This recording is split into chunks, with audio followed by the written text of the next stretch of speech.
Mais bah, non, c'est réussir. Donc ça, c'est une buse variable adulte. Si des gens parmi vous étaient déjà ce matin, je l'ai déjà dit, mais je vais le répéter.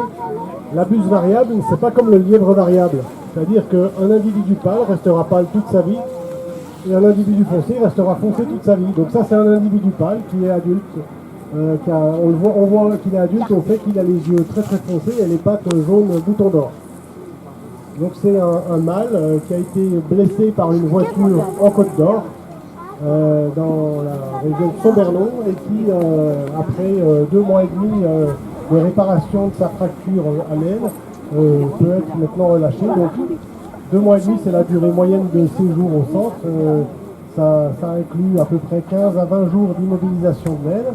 Et puis ensuite, toute la durée nécessaire pour la reconstitution de la masse musculaire, sachant que chez les oiseaux, pas que chez les rapaces, 80% de la masse musculaire, c'est pectoraux.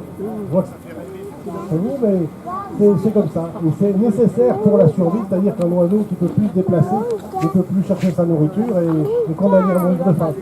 C'est pour ça que cette phase de rééducation, qui est en fait de la remusculation, est vraiment très très importante. Je vais m'écouter et puis on va la faire repartir. Elle va le lâcher.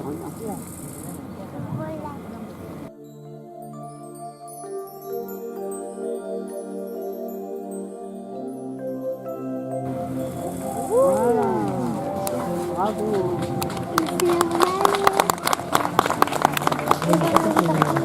Tu vois? Bah voilà. Ah mais il va revenir. D'accord. C'est rare que des bulles variables sont aussi pâles que ça. Habituellement, elles sont plutôt vraiment très marron. Et la queue très blanche comme ça, c'est pas extrêmement courant. Donc, comme tous les rapaces de moyenne ou grande taille, ils pratiquent le vol à voile. Là, il est en train d'utiliser les ascendances, les courants d'air chaud qui se forment au-dessus des toits, des structures ou sur la petite butte de terre pour monter. Et à chaque tour qu'elle fait, elle va gagner plusieurs mètres, ce qui leur permet de voler à l'économie. En fait, vous connaissez tous, c'est ce qui vole sur place, qui fait le vol du Saint-Esprit pour essayer de repérer des proies et ensuite se précipiter dessus. Alors ces proies, c'est gros insectes, lézards, petits rongeurs. Et c'est un oiseau qui pèse que 180 à 200 grammes. C'est vraiment un tout petit prédateur qui est pas mal victime de la route et des électrocutions. Voilà, donc ça c'est un petit mâle qui est sorti du nid un petit peu trop tôt, qui a peut-être été légèrement accidenté, mais surtout qui était complètement dégoûté au sol.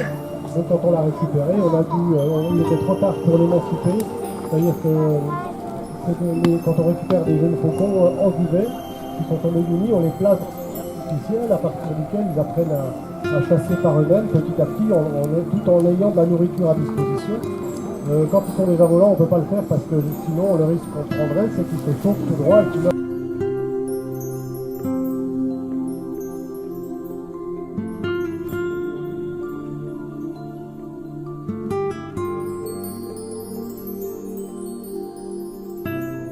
C'est-à-dire qu'ils mangent des petits animaux morts.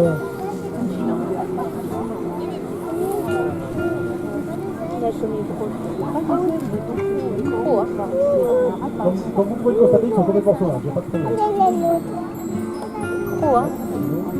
Donc ça c'est un mâle de deuxième année qui, on le voit parce qu'il a les yeux encore un petit peu foncés, il a des petites taches marron dans les yeux.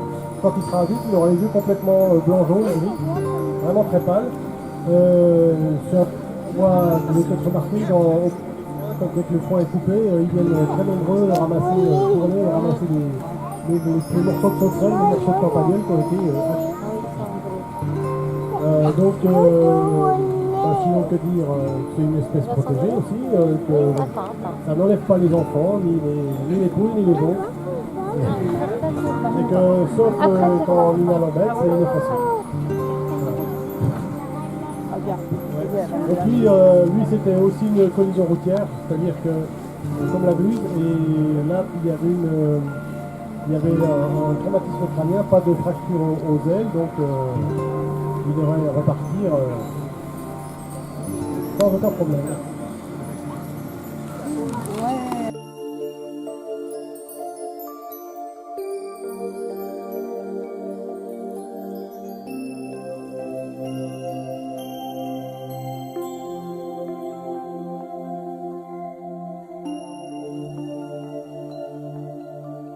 Qui font ça au moment où ils s'envolent, c'est un réflexe de corps, on s'allège au maximum.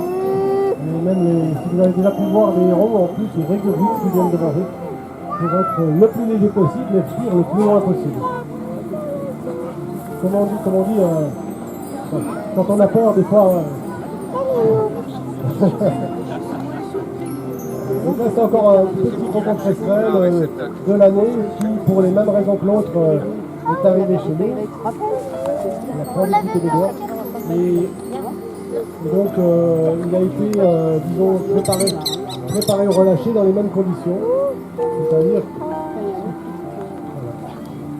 Voilà. Alors, vous pouvez voir qu'il est bagué. Hein, ça nous permet ensuite de savoir lorsqu'ils sont retrouvés, combien de temps ils ont pu survivre, jusqu'où ils sont allés. Et c'est toujours intéressant pour nous. Donc, si vous trouvez un oiseau bagué, n'hésitez pas à nous le faire savoir.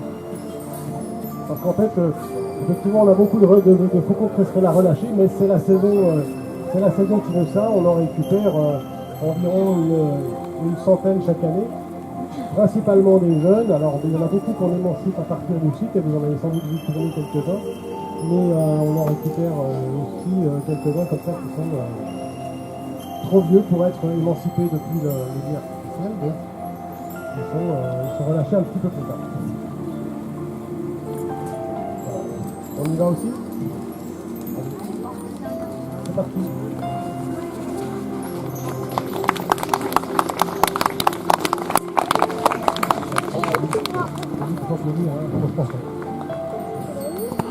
Voilà,